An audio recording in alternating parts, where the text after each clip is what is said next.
Okay, well, it's 1:30, so we want to stay on time for today. So I'm Justin Dellinger. I'm the moderator for the session. I'm from UT Arlington, and this is session 2C, which is qualitative evaluation of MOOCs. I don't want to spend a lot of time talking. This is about the presenters and a chance to get some discussion and feedback. So we will go 20 minutes for each session, like we did earlier this morning, and then we'll do a general Q&A afterwards if we have time. So, the first speaker.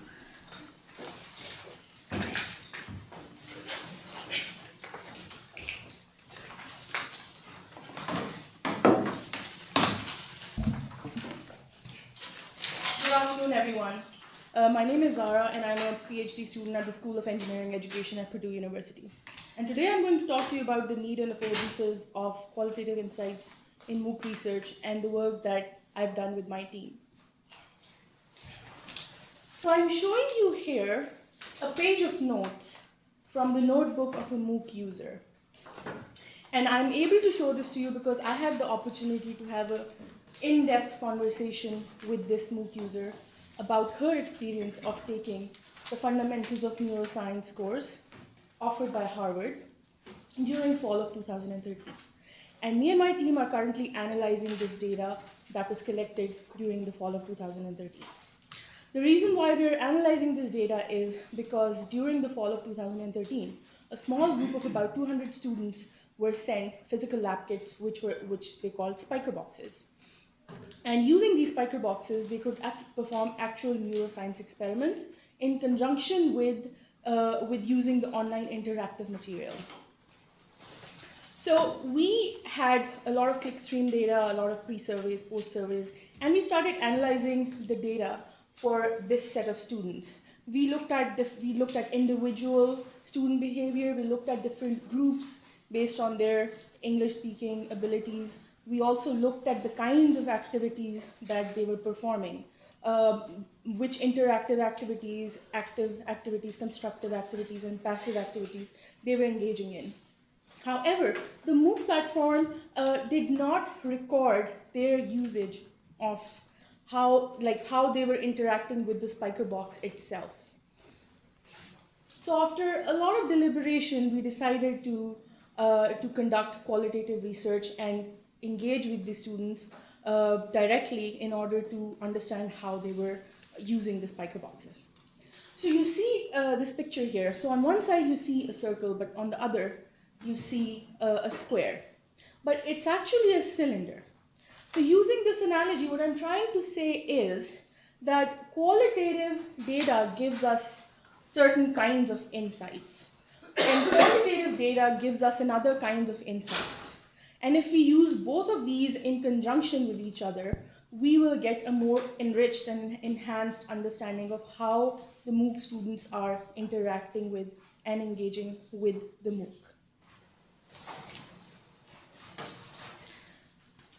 So the good news is that MOOC researchers have started to acknowledge the importance of qualitative research in the MOOC space.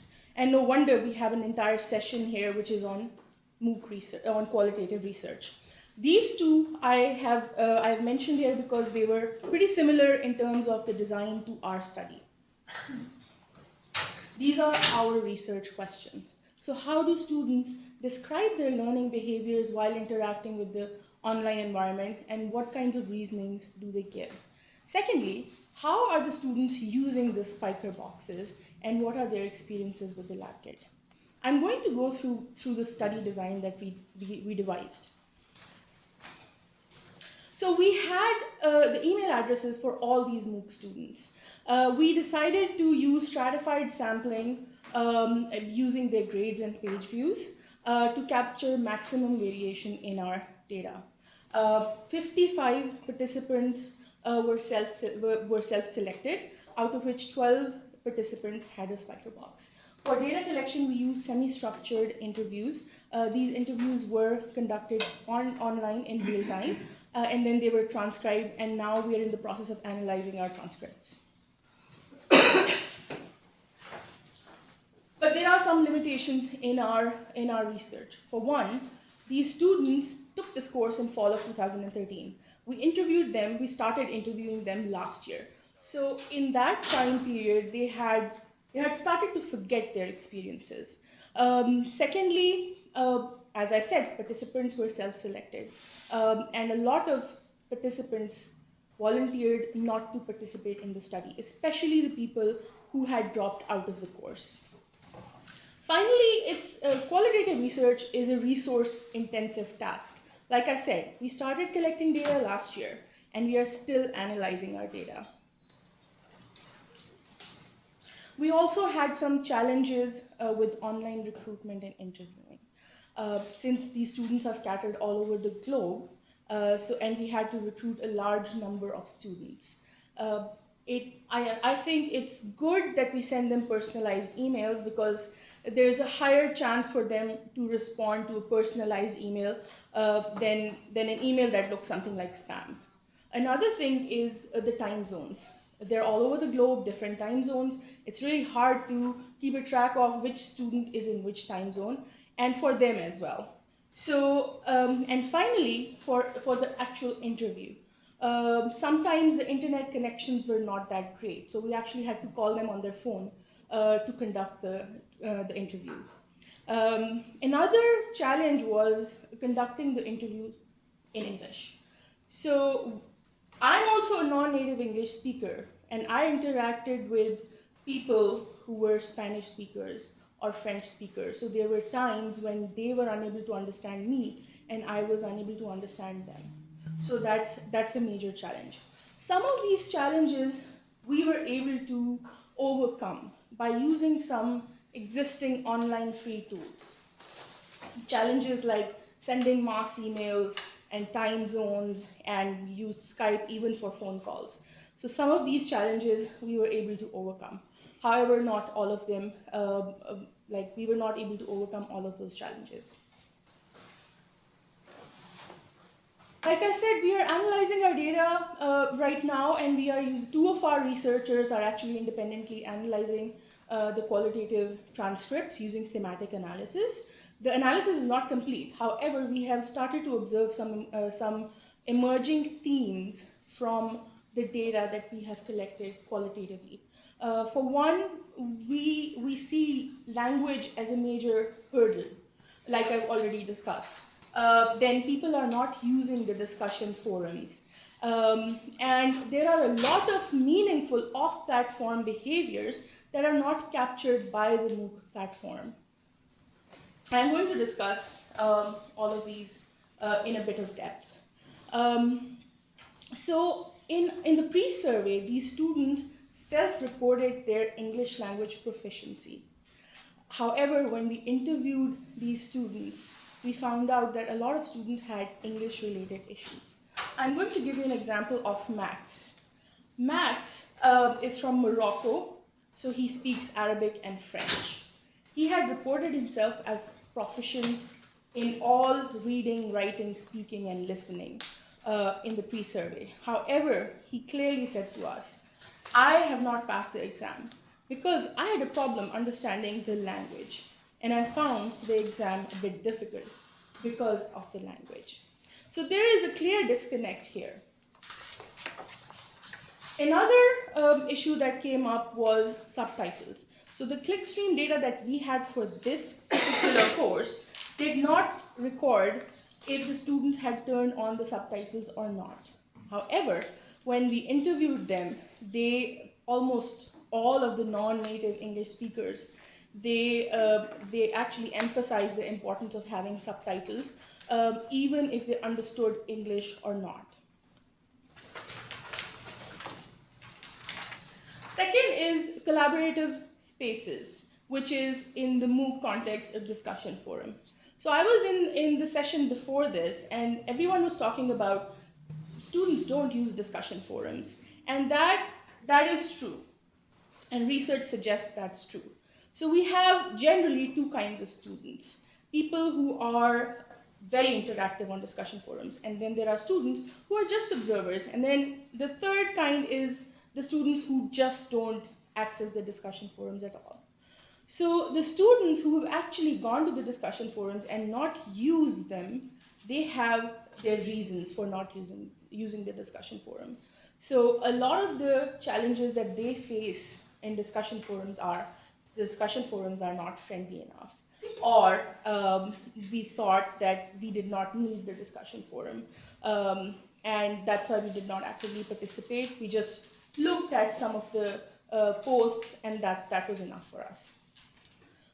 So both of these students, Emily and Anna, they mentioned that they were not active participants in the discussion forum. However, they were active participants in the course. They completed the course with a passing grade. Both of them pointed to the fact that the discussion forum was hard to use. And these two were not the only two people who mentioned this. So we see this as a missed opportunity that a lot of people who are actively engaged in the course, they are not interacting with their peers, and they can actually learn a lot from the interaction that discussion forum gives them. But they're not, because probably there are logistical problems in the discussion forum, they're not designed properly. I think that needs to be investigated further. And finally, meaningful off-platform behaviors. I just showed you a notes page from a MOOC user's notebook. So what are these students doing which is not recorded by the clickstream data, the pause, the back jumps, the seeks, and all those things are recorded, and we can get, quantitatively, we can get a lot of meaningful insights from that data. However, what are they doing when they're pausing? So some of the things that we've found are they explore other resources, they make notes, and we had a lot of students who had prior neuroscience experience. So they also mentioned we had our own notes. So whenever we thought we were stuck somewhere, we would go back and pull out our old books and notes and look through them. And then they were also talking to their families and friends. Anna, like the person I mentioned a while ago, she was very excited. She actually took the spiker box to a Christmas party where all her friends were playing with the spiker box. And once again, Anna is a neuroscience PhD student from Poland. And she is a very self-motivated, self-driven kind of a student. But even then, she had issues of trying to learn a material over and over again. And I mean, like she said, I tried to grow independently and tried to find some more knowledge on the internet and books if possible, and repeat the content to be sure that I understand what came next. And I really like the last line that she says, which was completely fine because online learning gives you this opportunity. So a lot of MOOC learners, they actually appreciate the opportunity that MOOCs provide them. And we get to know about that only when we have direct conversations with these students. So finally, a couple of recommendations for people out here who have not done qualitative research in the MOOC space and are interested to do so. The first thing is it's important to invest your time and effort in learning how to do qualitative research and engage with people who do qualitative research. We have done it, and if you're interested to learn more, feel free to contact me or my advisor who's sitting here.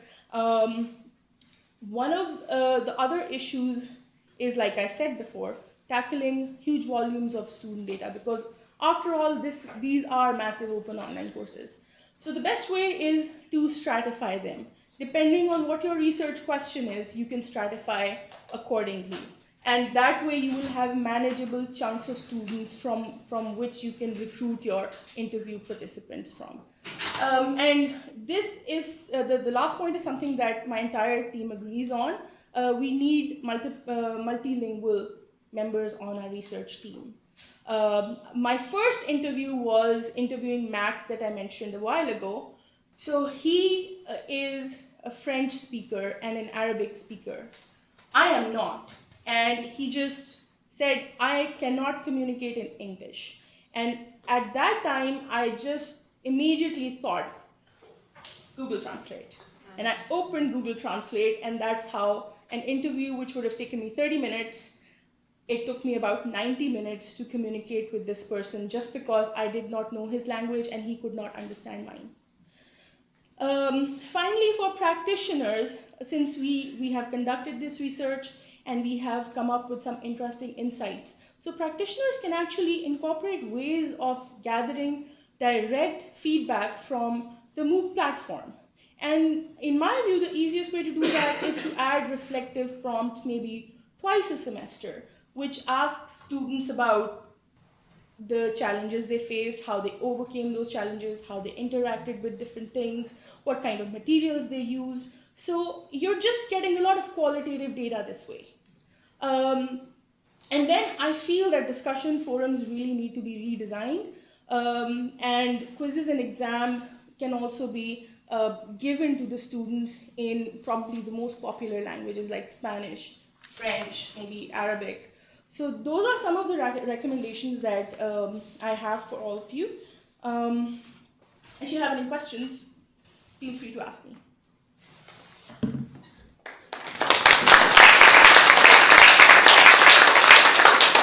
Okay, we have about 4 minutes for questions if we want to do any right now, and if not, we can do it in the Q&A after. Thank you so much. This was very interesting. I have a question about the discussion forums. Maybe I missed that, but can you just say again how exactly they were set up? Like, were they moderated? How were they structured or not structured? Would you like to? Yes, I can jump in here. The discussion forums in this particular case, which was somewhat of an anomaly in the edX courses that were offered at that point, was offered through Piazza. So there were a lot of enhanced tools for moderation, which was done by the instructional team. But that said, there are still these limitations in terms of the environment and the kind of social connectedness that was created, especially for English as a second language folks. And what did they do? What did the instructional team do in the forums? What was the setup? How did they get them to engage? So one of the tools they made a lot of use of, which is available in Piazza and some of the more developed discussion forum setups, is tagging answers that the instructor wanted to kind of give a check mark to, putting out a few questions from the instructional team to kind of seed dialogue, and those were the main ones. Those are the main two. And you don't have any data on why they didn't? Because it seems like it was set up with questions and content to engage with, but they still didn't do it, and you don't have any information on this, right? No. It'd be real interesting, yeah.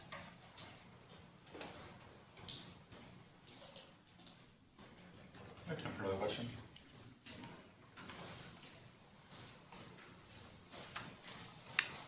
Okay. Well, if you think of one for the next presentation, feel free to bring it up at the end. Thank you.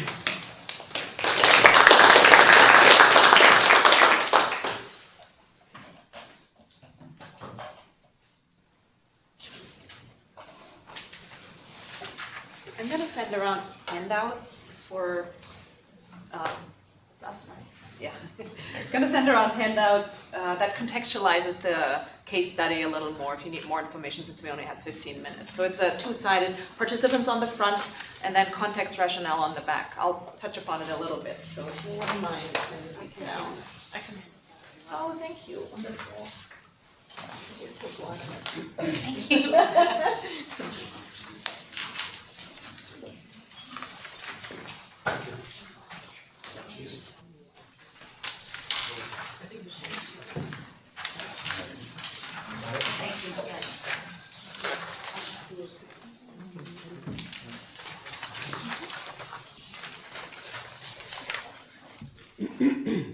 Okay, so we're going to talk about an exploratory case study that was done in a class for future language teachers. I'm an applied linguist, and Dixon also comes from language teaching. So the idea was to enroll language teachers, future language teachers in MOOCs, in language MOOCs, to see what potential, what affordances and constraints they have, and to also put themselves back into the language learner's shoes. What is it like to be a language learner? So that was kind of the overall rationale. And it's interesting because the first MOOC started out as connectivist MOOCs, where community and construction of knowledge was really important. And this is kind of the cornerstone of language learning. All those of you who know other languages know that, of course. So it's particularly important to have that in any kind of language course. So Ed is going to provide the background. Yeah, I'll provide the background. So if I move here for a second, language MOOCs are still relatively very new in the field of language education, and consequently there exists very little research that shows the extent to which interaction and engagement as important principles for successful language learning are afforded by MOOCs. There has been, though, a call for more a constructivist and a group-oriented approach to language MOOCs that emphasize interaction and engagement. So most MOOCs kind of fall on the continuum, and this is a very fluid continuum, from being content-driven to being task-based with activities for the students to perform, and to being network-based, that is connectivist and that is socially driven. Let's see. So what are some of the challenges? In a MOOC? For the language or the lower proficiency learners can be overwhelmed by massive numbers of students. There's a need for a scaffold approach where participants have a better, more structured support for their learning. And there are different degrees of student control requiring teacher modeling, mediation, and scaffolding and feedback. And now I'll hand the baton over to Carolyn. Thank you, Ed. Okay, like I said before, the idea was to provide student teachers with an opportunity to evaluate theory and best practices through experiential learning, because we talked about this in my course. So it's a course I taught. I had 15 student teachers enrolled, and it was a language, technology-based language teaching materials design course. It was an elective that they took, and part of that class, 30%, was enroll in a MOOC of your choice, beginning level language MOOC of your choice. And I want to quote my former mentor, late mentor, Leo Van Leer, pedagogy first, curriculum second, computers last. That was kind of the mantra, and we read a lot about the theory on how to use technology for language teaching and how it should enrich the language classroom. So these were the research questions. I wanted to look at the affordances and constraints at beginning level language MOOCs from the student teacher's perspective. So this is self-reported data, and how they would use MOOCs, LMOOCs, language MOOCs, in their own language teaching, if. Research design, real quick, 15 student teachers, private graduate student on the East Coast in the US where I was before. This was in spring 2015, and the only requirement was to sign up for the language MOOC. I didn't care about completion, okay? And it was 30% of the coursework, whether they completed it or not. And I had a needs analysis questionnaire where I asked about their background. Are you familiar with MOOCs? Most of them were not. And then they had to keep, you hinted to that in your presentation earlier, they had to keep weekly MOOC logs on their progress and process learning the language. And they had to look at how does the technology support the pedagogy of the MOOC. And then they did a final post-course or post-project questionnaire. And I should mention that the other, it's on your handout on the back, the other part of the class was we also telecollaborated with student teachers in Turkey. So it was a packed class. This was only a little bit, which is why it's an exploratory case study. And just real quick, these were some of the questions that you see here that I asked them to fill out in the logs. It was over 8 weeks. I had some open-ended questions and some Likert scale questions. And this here is a Call Environments book from 2007, Eckbert and Hansen-Smith. They have these 8 conditions for optimal language learning that's grounded in second language acquisition research, and it's interaction, negotiation of meaning, interaction with a target language, in the target language with an authentic audience, time and feedback. All these are critical for language learning, and these were the basis, again, to evaluate the MOOC. Findings and discussion. So I'm going to talk about affordances first, then about constraints, and then about whether they would, or how they would use MOOCs in their own language teaching. On the scale from 1 being insufficient, 4 very good, you have here the authentic language materials. These were satisfactory or higher. And then authentic communication, peer-to-peer negotiation, this was all below, like insufficient, between insufficient and satisfactory. And I'll talk about the qualitative comments in a second. So here are some examples. Arthur in Italian A. In the post-MOOC questionnaire mentioned that he really liked the music videos. They were engaging, authentic materials, real world materials. And then Liam, who was enrolled, this is both from him, both quotes, in Spanish B, he really liked the game-like setup. He said it was addictive, the game-like setup of the language MOOC he took. He actually switched from Spanish A to Spanish B. And he felt that the game supported a pedagogical goal in most of the modalities. They also really liked the interface of most of the language MOOCs, and it was very straightforward. Click here, go there, do this, do that. So they kind of got used to it. It was also repetitive. Some said, okay, it became tedious, but they liked that it was very, very structured, and that's the easy part, to put instructions online, right? Never confused about directions. Target sentences language were also presented numerous times in different contexts, so they really liked that. Negotiation, so Ellen mentioned she was enrolled in Spanish A and she finished. She was one of the students who finished her MOOC. She said she struggled with a lot of things, but there were some activities that allowed her to really interact with the language. And she said, I interacted with the language and the syllables. That's the most I've negotiated meaning. Now, those of you who know about language learning, negotiation of meaning involves another person, not content, not the language or anything. So clearly this indicated to me we didn't spend enough time in the class to talk about these concepts. So they were evaluating concepts, and then I looked at the response and I went, interesting. Negotiation of meaning, ordering syllables? Okay, so it's very interesting, but she really liked that about the MOOC. She felt she was negotiating meaning, but you do need, negotiation of meaning is always with another person in language learning. All right, constraints. So only 4 out of 15 completed the MOOC despite the mandatory enrollment, but like I said, they were not necessarily required to complete the MOOC. The overall motivation that they indicated throughout their MOOCs to engage with the content, participate in the course, and complete it for the benefit of all was satisfactory throughout.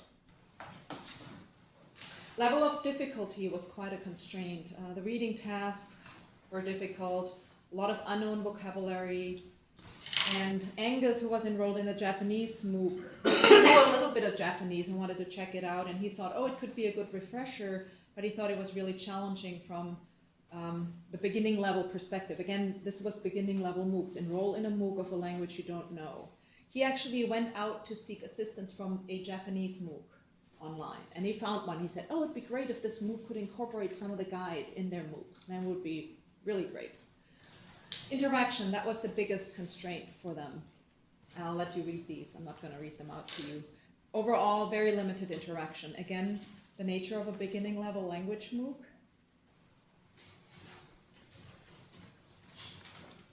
And interesting, if you look at this one, Patrick and Billy, they actually thought it was the nature of the online environment, that it wouldn't really afford online interaction. And when you think about it, in MOOCs we have 100,000 plus students, and that's exactly, the massive numbers, exactly the potential for interacting with other speakers, whether they're native speakers, sometimes native speakers enroll in language MOOCs, or other learners of the language. So this is quite interesting how this makes sense given the nature of the MOOC. Speaking and interacting is limited. That was very interesting. Negotiation, same thing, was not a lot of opportunities, lack of interaction, negotiation of meaning, and then of course lectures do not support language learning. That's not new. The information provided does not really allow students to do much with the language. So there was a lack of getting students engaged in most of these MOOCs. Feedback, that was another issue. Those of you who've enrolled in language classes, online language classes, or done Rosetta Stone, know that feedback, automated feedback only goes so far. Automated feedback is as good as the programmer, and you cannot anticipate all the errors that learners, especially of different language backgrounds, make, right? So Sion here thought that uploading something that you record, they were required to record their voices. This was the beginning Chinese MOOC. She thought, why don't we upload it and then get personalized feedback on it? And that, of course, brings up how do you logistically manage this as the instructional team behind it? And I'm very curious to hear suggestions and feedback afterwards. And then Liam here said he still didn't know the difference between the N and the one with the squiggle over it in his Spanish MOOC. And he had to go out and get help from different YouTube videos. And that's actually precisely what we want to see. We want learner agency. We want them to go out and do something about it. Oh, my screen just went blank. Oh, okay, it's back. So yeah, so some of these actually went out. Sion, actually, the person here, she got a native speaker of Chinese to help her sit down with her and do the MOOC. So you get the negotiation of meaning in front of the computer, which is perfect. So a lot of them took the constraints into, they turned them into affordances, I would say.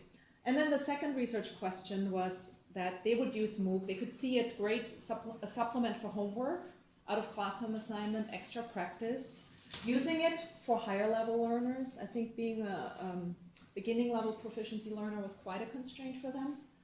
And more content-based units, like TOEFL prep, for instance, or business literature. They would only use less time-consuming MOOCs, and some, just a couple said they would not use MOOCs at all. So they all thought, oh, this would be something very different, and we know MOOCs are different from other things, face-to-face and online. So it was nice to see that they weren't discouraged by their experience, that they could see potential for the MOOC.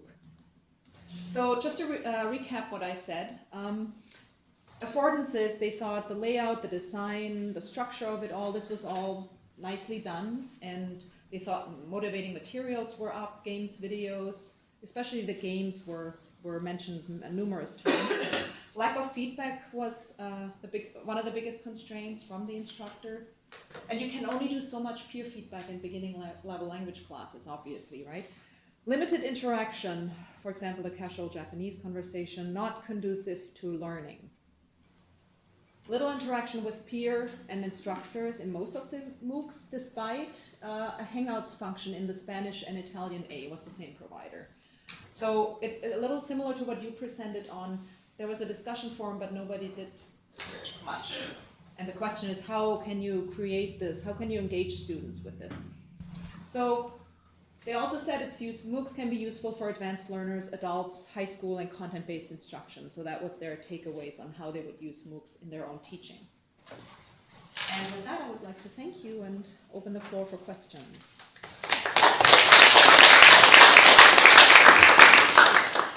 I know it's a lot of information. Any questions? I have a comment to make. So I'm on the team that has recently produced the English for X MOOCs on Coursera. It's like a suite of 5 content-based, high beginner English language MOOCs. And we had the same challenge as the one you described about wanting the learners to be able to produce video, upload it, and get peer feedback, and we really couldn't find the application. We found something in the end, LTI integration with another kind of startup called ApprenNet. And there you can upload videos and do peer feedback, but we had the new challenge of handling the grading formula integration with how the peers grade each other this way. So it continues, our struggle continues with getting them to be able to comment on the language they produce with each other. And you have them basically comment on the language, not on the content, right? Right. Well, a little of both, but we design a rubric that they then use in their peer evaluations. But we found we had to pad the rubric outrageously, otherwise they were just really hard on each other. And while it's targeted at high beginners, you have some people who are advanced and some people who are low beginners, and they're reviewing each other, and so they sometimes can't hear in the other's speech the features they're supposed to be looking for. So it's a challenge. It's a challenge, and my experience with rubrics and peer feedback is that you have to make it highly specific. For instance, listen for X feature only for one item and check it off. Otherwise, they're overwhelmed. The peer feedback, the literature and peer feedback is quite mixed, and we're assuming they're language teachers. They're not, right? So it's better to have them focus on content, not on the language. That's where the instructor comes in. So it should be complementary in that regard. And I think this is the biggest challenge in the classroom and online. It gets amplified online, I think. But how do you train them? And then you have the lower level learner paired up with the higher level learner, right? And how do you pair them up in a MOOC with? Right, it's, it's an algorithm. We have no power over the thousands of learners and how they're paired up. And it's also difficult because we want these tasks to be required because they're productive tasks that are kind of the culminating feature. But in order to require them, they have to be part of the grade. And then it's just, catch-22. Yeah, it's a challenge. I'd like to see that. Any other questions, comments? Yes, please. Are you trying a tool like Shindig where the learners can pair up and actually talk to each other live? You mean like tandem learning? They would all have to be on at the same time. Well, so here's the thing. I should have mentioned this. So I was the teacher educator in all of this. I'm not the MOOC designer. So there are implications for what we just talked about. Well, it is kind of a designer aspect, but also language teaching, like from the language teacher perspective.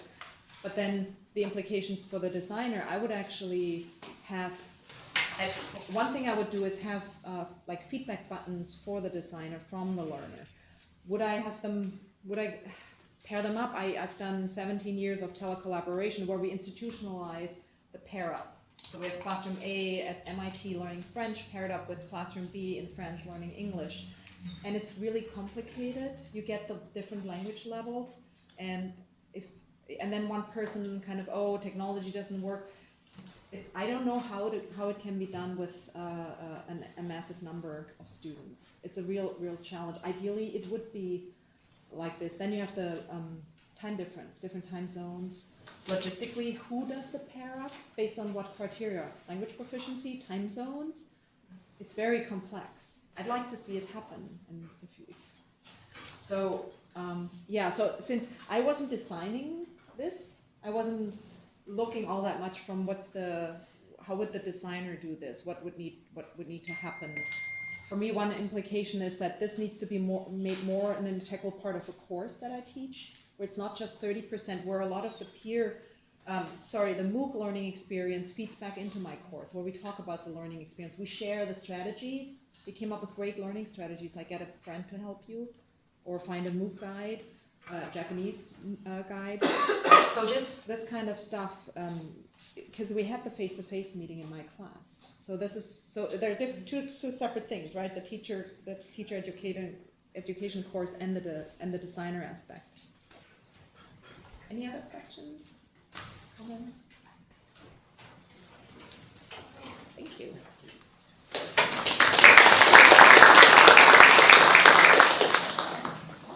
And this is yours?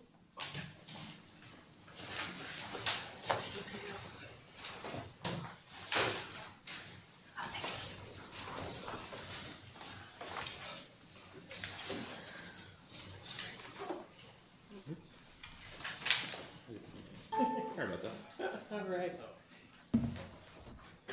Hi everyone, and before I get started, I have to give you all a caveat. I'm not actually talking about qualitative research, so if that's what you're here for, feel free to sneak out the back.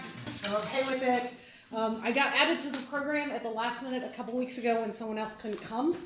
So what I am going to talk about is the process we went through to develop some innovative and new measures. And then when I actually deployed these measures, my survey size is so small, I'm not comfortable calling it quantitative. So we're going to call it qualitative-ish, suggestive-ish. But the interesting part, I think, is how we actually develop these measures. So hopefully that will be interesting to you as well. I'm with Duke University. I'm with the Center for Instructional Technology, and my role there is to manage project evaluation. So whenever we develop new courses or programs, the instructors come to me, they say, this is what we want to accomplish, and I help them figure out how to measure it. And usually it's things like how to measure learning, and we talk about formative assessments and summative assessments. But this is a group that came to me. They were creating a MOOC specialization. It was 4 courses plus a capstone. Each course was 4 weeks. And they wanted to teach introductory Java programming, which I don't know anything about. But I just assumed that their goal for this was students know how to program at the end. And they said, no. We got a lot more going on than that. Oh, I jumped ahead, sorry. Not only did they want to teach people how to program, but they also wanted to attract new people to programming. And if you've been in any of the sessions so far this morning, you've probably heard people talk about women in computer science. That's exactly what they wanted to do. So they came to me and said, how do we know if we're getting more women interested in computer science? We don't want to know if they're enrolling in the class. We want to know what happens later. Do they become programmers? And so we had to have some conversations about how to measure that. Real quick, here's what the course looks like. I mentioned it's 4 courses plus a capstone. We launched the very first course in September and then staggered each one by a month because we were frantically building them as they were being released. So each course was built start to finish in 4 weeks. It was really crazy. So the reason these completion numbers at the end look so small is because we didn't release the capstone until January. And these data were pulled as of March. So I don't have a huge sample size, but you can see at least the one that's been running for a while has gotten some pretty good numbers. And that's overall completion. So I mentioned one of the challenges here was how do we measure success? When I initially talked to the computer science people are very blunt sometimes. And they said, look, we're computer science geniuses and you're not. So we don't need your help to know whether we're teaching computer science. What we want to know is, do people who take this class feel like they're going to be better programmers because they took this class? I thought, well, that's a bigger challenge. So these were their explicit goals. Like I said, they've got number 1 taken care of. They don't want my help on that. They want to know if we're attracting women and traditionally underrepresented minorities to the field of computer science. And they wanted to know whether people felt more confident actually doing this task. And one thing that I didn't know that they taught me was one of the challenges is that women, even when they learn how to write code, they don't feel the same level of confidence writing that code. And so they're much less likely to put things out on places like GitHub or other repositories because they just don't feel as comfortable in that space. So they wanted to know if they could move the needle in that area. So one of the first things we did, and our keynote speaker noted this morning, is that when women and girls are trying to learn coding, it really helps if they're learning it from people who look kind of like them. So we made a real effort to make sure that our instructors in this course were very diverse. We have instructors of different racial groups, ethnic groups. We have women. Yes, there are some white guys who teach in this class also. But we really just wanted to make sure that whoever you were, if you looked at this class, you could find something and someone that looked like you in this class. So that was one of the big efforts that we made to try and attract people. One of the challenges is, so I said they wanted to know if they were attracting people to the field of computer science, but I also told you this is a 4-week class. Nobody is going to start a 4-week class, end it 4 weeks later and say, I'm a computer scientist. Done, we're good. So they're really just starting to learn to walk in these 4-week little classes. And it's really hard to climb a flight of stairs or change a career if you're just learning how to do something. So we had to come up with a way to find out if we're moving people in the right direction to a career in this field, knowing that they're way down on these bottom steps. So we can't start going out and asking, do you have a job as a programmer? Have you written a bunch of code? That kind of thing. So our solution to this was something that we found in public health literature. It's called the theory of planned behavior. And this is a model that says if you want to move someone from not doing something to doing something, there's all these little intervening steps. So up here, they have to have the attitude that the thing you want me to do is a good thing. Here, subjective norm, they have to think that other people probably also think that this is a good thing. Behavioral control, they have to feel like they have the capacity to do this thing. They can control their own behavior. Over here, once you have all these things in place, then you can get to the point of, yeah, I think I want to do that thing. And all that has to happen before the behavior happens. So a lot of this came out of research looking at people quitting smoking. First, they had to want to. They had to think it was good. Other people had to think it was good. They want to quit, and then they quit. So we wondered if we could take a model like this and apply it to a behavior change, like moving into a field of computer science. So what we did was we came up with a series of questions. This is a 6-item scale, and if anyone wants it, please email and I will share it. It has a bunch of statements like this. I feel confident I can pursue work or education in computer science. We asked people a whole series of these questions to gauge how far along are they on that process. Are they at the point of just, I think it's good, but I don't think I can do it yet? Maybe I think I can do it, but I haven't actually started yet. So we asked them this series of scale questions. We put this in the beginning of the course. We put it in again at the end of the course. And then we look to see, are we moving the needle at all? Because we don't expect people to become programmers, but if they're moving a little bit in that direction, we're going to feel like we were successful. So the second goal we had was we wanted to increase confidence of women and traditionally underrepresented minorities in actually writing code. So how do we measure that? Well, we could go out and ask, how confident do you feel measuring code? But confidence is a latent variable, which means we can't see it, we can't really measure it. And so asking one question is probably a pretty lousy way to do it. So what we decided to do was to measure something that's called efficacy, and that comes out of the field of psychology. It's the belief that you can actually do a task, and it's really considered to be one of the strongest predictors of how well someone will do. This is widely used in, elementary education, that kind of thing. We thought, well, why don't we see if we can apply this to computer science? So I made up a bunch of statements that seemed like they were kind of reflected efficacy. We had about 12 of them. These are some examples of one. Obviously, the one at the bottom would be reverse coded. The one at the top is straightforward. And then we asked people, we actually sat at a little table here and we put up a sign that said, answer 20 questions, get a free candy bar. And as students walked past on campus, we grabbed them, we gave them candy bars, and we asked them all these questions. We took the whole 20 of them, we ran through some factor analysis. We ended up coming with 6 questions that hung together really well. They came back with, do I have it up here? They do, all right. They came back here on our undergraduate sample with an alpha of 0.71. When we actually put it in our MOOC and we looked at it before and after, it came back correlating at about 80%. So that indicates these are pretty good scale questions trying to get at what we're trying to measure. So at this point, I would love to be able to roll out and say, here's our theory of planned behavior, here's our efficacy, here's our results, but what I'm going to do is tell you, here's our problems, and here's why my sample size is so small. Our data collection was significantly delayed. There was another research project that had priority over this one, and we obviously in a 4-week class don't want to be surveying people 5 times because they'll just burn out. So we had to wait until that project finished. One of the challenges is response rate. The platform that our courses were operating on changed, and it affected our response rate significantly.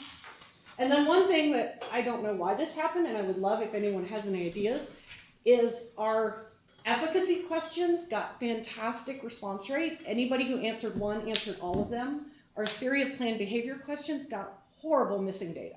People would answer the first one, skip the next 2, answer the 4th one. And with a scale, that doesn't really work very well. So that was one of our problems. I can show you, and this is where I'm going to call this suggestive quasi sort of qualitative, quantitative. This is our first course in that computer science series, and these are the numbers that we were able to pull. So you can see the line in the middle, those are medians, not means. So just keep in mind that. In the beginning, our scores were spaced out a whole lot higher. By this, when we ask it at the end, our scores were squished up a lot more and a lot tighter compacted at the top. So that's really encouraging. We see the same thing for the efficacy scores. It was a little more spread out at the beginning, a few more people at the bottom. So what this kind of suggests to us is that we're not really moving the people at the top, which is fine because we don't need to move them. But we're taking some of the people who are at the bottom who are maybe less confident, who are less sure that they can do this, and kind of moving them up towards the top. So here's my caveat of with an N of 24, I cannot in good conscience call this significant, but I'm going to in a theoretical way. So we're going to say, like, substantively, I think this might be significant. We saw an increase in our planfulness scores, a small increase in efficacy. It's 1 point, so it's not a lot. But again, these are really small. I am rolling these surveys out now in all of the courses that our university offers, which is about 49. So we'll be able to look at this in the future, not just in computer science, but also in statistics and business analytics, a whole bunch of other fields in which we want people to feel more confident and gain skills. So again, those are the next steps. Is hopefully by this time next year, I'll be able to report on 10,000 people instead of 34. But I think these are really great measures. And so one of the reasons I wanted to come and talk today is that if any of you here have any interest in asking these in your courses, you know, I would love to share our data. Maybe we can talk about that. So that's where we're at. And any questions?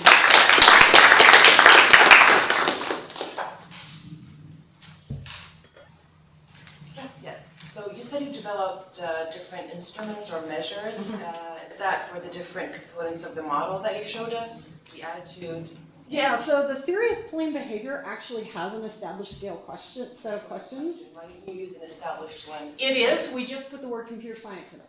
Okay, So, so it's adapted. Okay. Yeah, it's adapted. Yeah, it's originally made for health, so it says things like quitting smoking would be good for me, and we just put in learning computer science would be good for me. Okay, so the other one about the missing items or the missing responses. Yeah. My first thought that would come to my mind about that would be that the wording of the items might be a little difficult. I think you may be right. Yeah, and we tested it with undergraduates at Duke University who are probably not representative of anyone at all, anywhere. So I think that's probably a really good suggestion, and we might play around with some of the wording and see if people respond if we kind of make it more, you know, easier to understand. Like, you know, learning the field of computer science might not be the same thing as I can code, which is more straightforward. So that's a great idea. I like it. Thanks.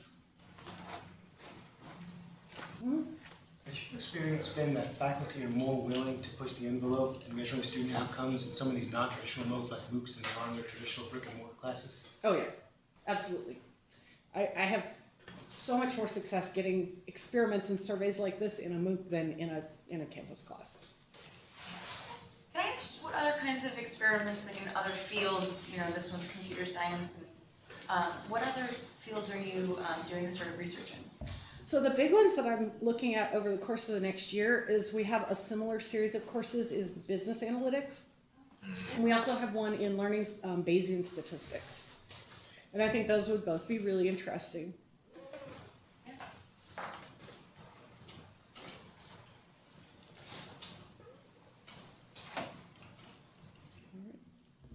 Thanks.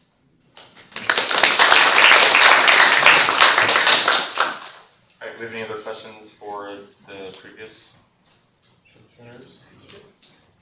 Not. I finished a little bit early today. Awesome. Well, thanks again to all of our speakers today. And I guess after this, we will have a break. So, thank you.